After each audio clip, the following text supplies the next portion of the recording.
চুড়িওয়ালি টুনটুনি। সোনাঝুরি নামের এক গ্রামে টোনা ও টুনি দুজনে বসবাস করত। হঠাৎ একদিন টোনা অসুস্থ হয়ে পড়ে। তারপর থেকে টুনি ভাবতে থাকে কি করে সংসার চালাবে। টোনা, এখন তুমি কেমন আছো? বলছি, আমাদের কাছে তো কোনো টাকা নেই। এখন আমি ভাবছিলাম যদি কোনো কাজ করা যায়। হ্যাঁ, কি করি বলো? ভগবান তো আমাকে আর দেখছে না। আমি এতটাই অসুস্থ, কোনো যে কাজ করব সেটাও তো করতে পারছি না। না না টোনা, তুমি এমন কেন বলছো? শরীর তো খারাপ হতেই পারে। আমার মাথায় একটা বুদ্ধি এসেছে। আমি যদি চুড়ি বানাই আর বিক্রি করি তাহলে কেমন হয়? তাহলে তো খুব ভালোই হয়। আমি যতদিন না সুস্থ হতে পারছি ততদিন তুমি এই কাজটাই করো। আমি সুস্থ হলে আমিও তোমাকে সাহায্য করব। তখন আমরা দুজনে মিলে একসাথে কাজ করব। টোনার কথা শুনে টুনি মন দিয়ে কাজ করতে শুরু করলো। ও খুব সুন্দর সুন্দর চুড়ি বানাতে শিখে গেল। আর বনের সব পাখিরা শুধু টুনির থেকেই চুড়ি নিতে থাকলো। অপরদিকে কালু কাকের এসব দেখে খুব রাগ হলো এবং কালুও চুড়ি বিক্রি করতে শুরু করলো। কালু গেল মিনা পায়রার কাছে চুড়ি বিক্রি করতে। মিনা পায়রা বলল, কালু, তোমার চুড়ি আমি নেব না। তোমার চুড়ি দেখতে ভালো না। আমি শুধু টুনির থেকেই চুড়ি নেব। কালু বলল, এবার আমাকেও একটা কিছু করতে হবে। এভাবে টুনির সব চুড়ি বিক্রি হচ্ছে, টুনি এত উন্নতি করছে, এসব হতে দেওয়া যাবে না। আমাকেই কিছু করতে হবে। কালু এবার গেল লুকিয়ে লুকিয়ে টোনা টুনির বাড়িতে। তাদের বাড়িতে গিয়ে টুনির সব চুড়ি চুরি করে নিয়ে গেল নিজের বাড়িতে। তারপর টুনি বাড়ি ফিরে দেখলো সব চুড়ি চুরি হয়ে গেছে। টুনি এবার কাঁদতে থাকলো, আমার অনেক বড় ক্ষতি হয়ে গেল।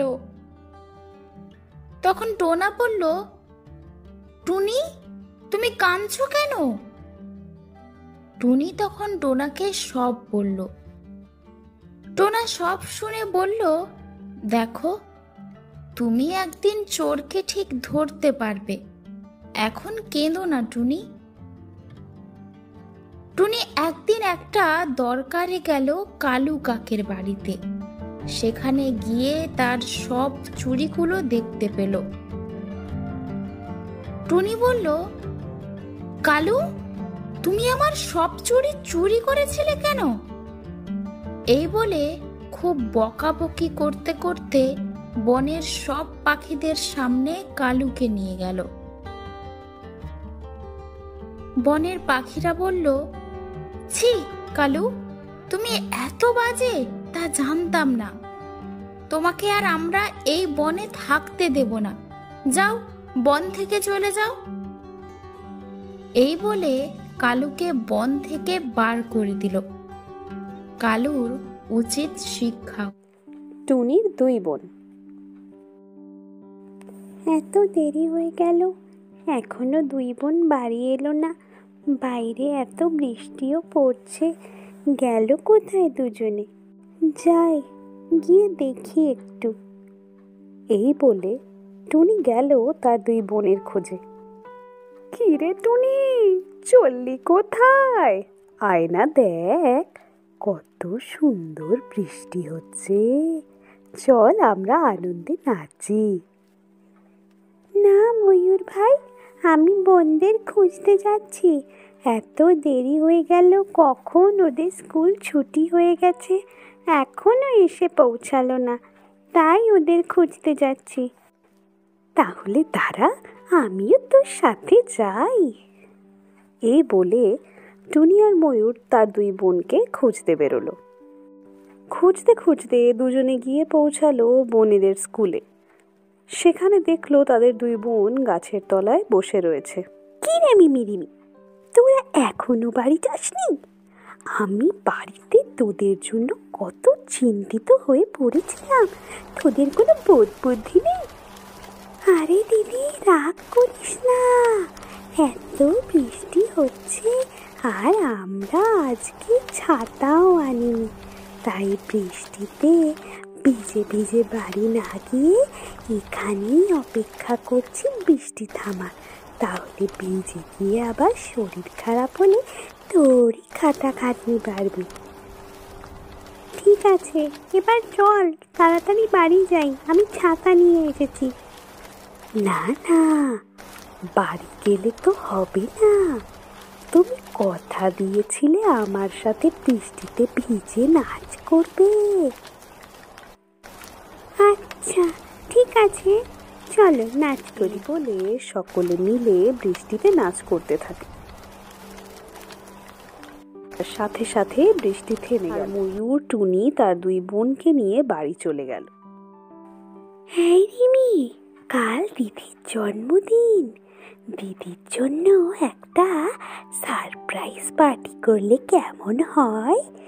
দিদি তো আমাদের জন্য অনেক কিছু করে, আমরা দিদিকে সারপ্রাইজ দিলে দিদি খুবই খুশি হবে। হ্যাঁ মিমি, খুব ভালো আইডিয়া। আমি ময়ূর আর কাঠবেড়ালি দিদিদের খবর দিচ্ছি। কিরে মিমি, রিমি, কোথায় তোরা? কি করছিস তুই বনে মিলে? কি প্ল্যানিং চলছে? কোথায় দিদি? কিসের প্ল্যান? কোনো প্ল্যান নেই তো, আমরা এমনি এমনি কথা বলছি। দিদি, আমরা একটু বাইরে থেকে ঘুরে আসবো। স্কুল ছুটি বলে কদিন ধরে আমরা বাইরেও যাইনি, যাব দিদি। হ্যাঁ যা, কিন্তু তাড়াতাড়ি চলে আসিস কিন্তু। দিদির কাছে পারমিশন নিয়ে রিমি আর মিমি বাইরে চলে যায়। তারা আসলে লুকিয়ে লুকিয়ে দিদির জন্মদিনের জন্য নিমন্ত্রণ করতে যাচ্ছিল। ময়ূর দিদি, কাল আমাদের দিদির জন্মদিন, আমরা দিদিকে সারপ্রাইজ দেওয়ার প্ল্যান করছি, তুমি কাল আমাদের বাড়ি যেও।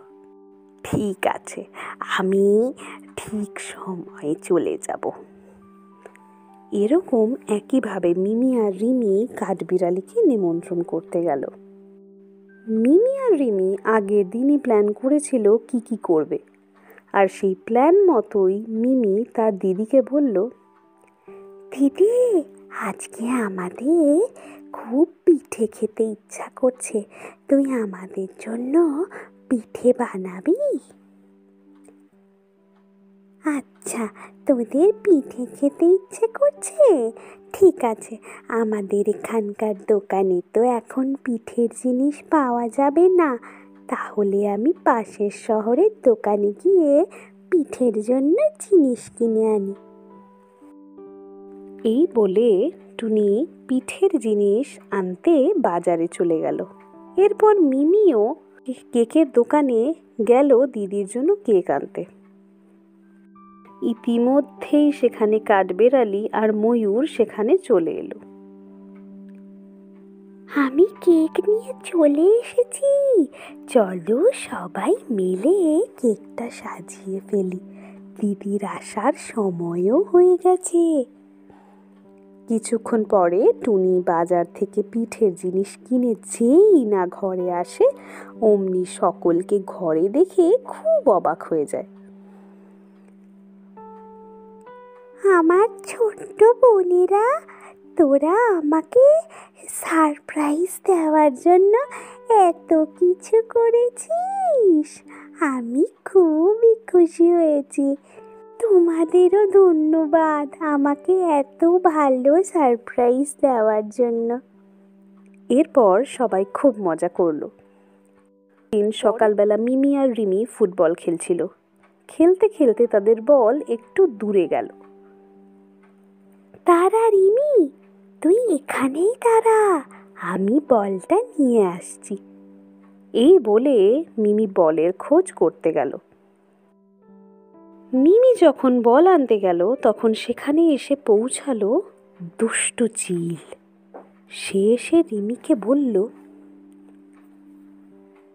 অনেক দিন পরে একটা ভালো খাবার খেয়েছি, আজ তো আমি তোকে খাবই।